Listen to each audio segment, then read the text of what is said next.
what's going on guys? Larry here, and on this channel we dive into men's lifestyle and travel.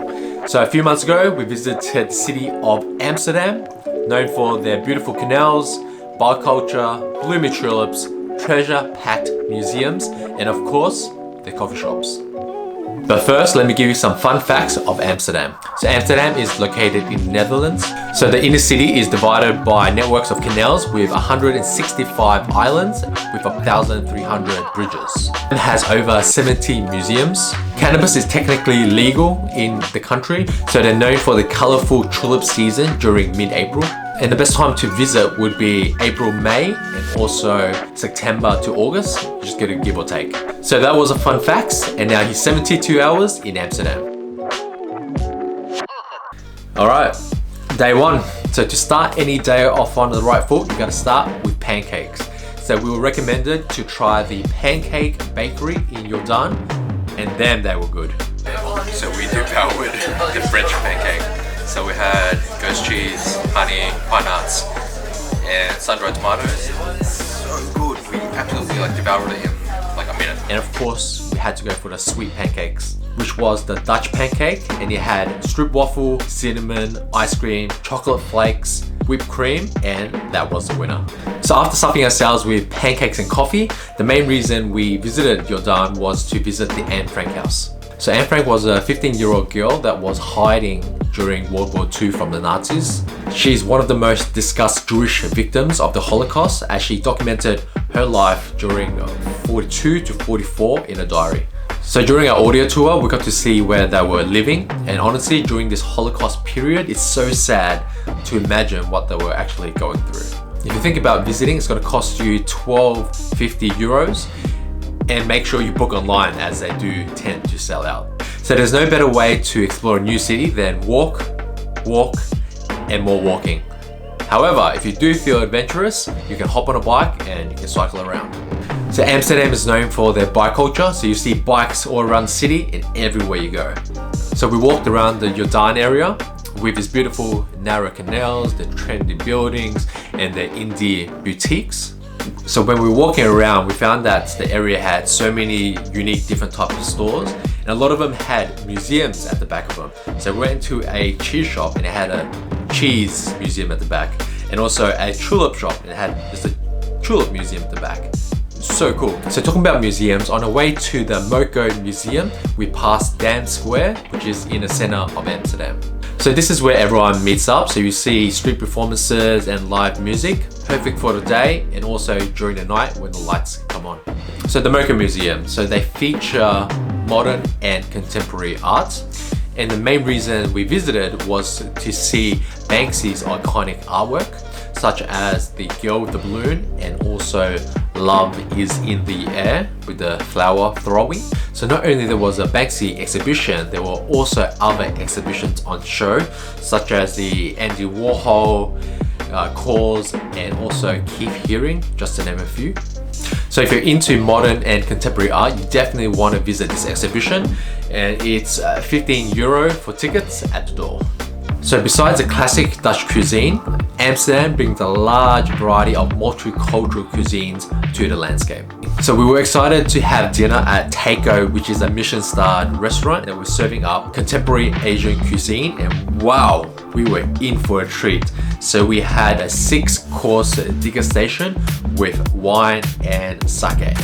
So I'm a big fan of contemporary Asian cuisine, and everything they served had delicious flavor combinations, and the sushi and aburi, absolutely to die for. If you are going to dine in, make sure to order the yuzu sake with dessert. It was so good, we ordered another glass. So it's a big call, but it's one of the best Asian fusion experiences that we've had. So the good thing about Taco restaurant is that it's connected to the Conservatorium Hotel, which is a 5-star hotel that we stayed in for our Amsterdam trip. So we had a 2-level junior suite with so much room to move around, it was ridiculous. So I love the open space of the main area with their high ceilings and the enclosed windows. So back in the day, there used to be 3 musical institutes in the building, hence the name the Conservatorium. So the location is in the posh side of town with the high-end luxury stores and a popular Van Gogh museum. Honestly, if you want to spoil yourself for your Amsterdam trip, this is the place to stay. All right, so day 2, we explored the De Pijp neighborhood, which is the Latin Quarter of Amsterdam. We started the day off at the avocado show for breakfast. And yes, we had avocado. It was delicious and it was healthy. So we had the avocado poke bowls, we had the avocado smoothies, and they do have a few stores and you may have to wait on the weekends. So we'd highly recommend you booking online for your seats. Right around the corner is Amsterdam's most famous street market, the Kuip Market. They say it's the biggest market of Europe. They have 260 stands with a mixture of multicultural foods, fresh vegetables, clothes, furniture, flowers, meat and fish. So everything you would expect from a street market. If you're a tourist like me, it's best to try the Dutch market food like fresh herring or the hot stroopwafel. The plan was to buy a few things for our picnic and enjoy our time at the park, but with the unpredictable weather, we got hailed on. Alright, so it's just hailing a second ago, so we just took cover in a cafe, so we just ordered a coffee. It's absolutely freezing outside, so always bring an umbrella when you're in Amsterdam, because one moment it's like it's nice and sunny, and next moment it's hailing. So for the rest of the day, it just hailed and stormed. We were going to go to the Heineken Experience, but we made a consecutive decision to go back to the Conservatorium Hotel and enjoy the facility. So after a big day exploring the city, we have roped up and we're gonna head to the spa for a massage and also our sauna. See ya.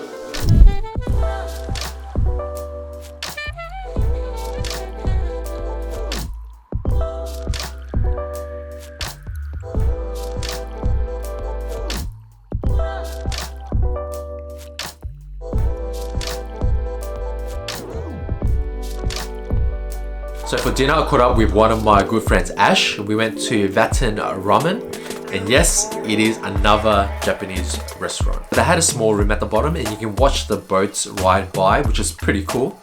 We had gyoza, ramen, and also a couple glasses of Asahi. So Amsterdam is well known for the red light district. So prostitution is legal and you will find sex workers in lingerie behind lit windows. This is right on the street, so people, well, men, mainly men, can walk in and have a good time. And you'll also find sex shows, adult clubs and brothels. So if this is your type of thing, this is the place to be. Alright, so day 3, which is our last day. We started with breakfast at the Conservatorium with an a la carte buffet.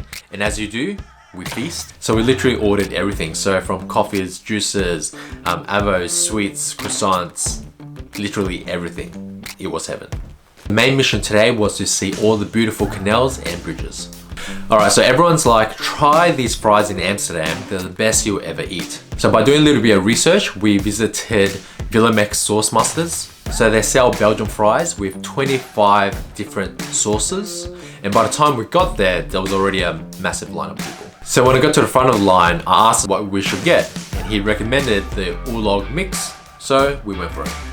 Alright, so we've been recommended the best fries in town, and we got chips with mayo, satay sauce, and also onions on top. It was so good. It's really, really good. I would recommend this combination next time you visit Amsterdam. As well as fries, we also got some more stroopwafel.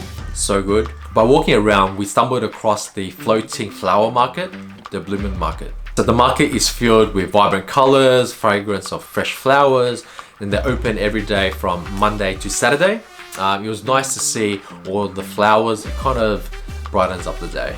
So for the rest of the day, we just walked and explored around this beautiful city, and honestly, it's the best way to see any city. Alright, so that's 72 hours in Amsterdam. The things I would do differently or the things I missed out on. So if the weather was a little bit warmer, I would love to grab a bike and ride around Vinyl Park and then have a nice picnic by the lake. So we missed out on so many good museums, but there's 2 I would definitely check out, with the Rijksmuseum and also the Van Gogh Museum. There's a popular food hall called Foodhallen, so they have 21 food stalls, and I will definitely check this out next time I visit. So I'd love to visit in April for their tulip season, and it will definitely be a bit warmer from when we visited in winter.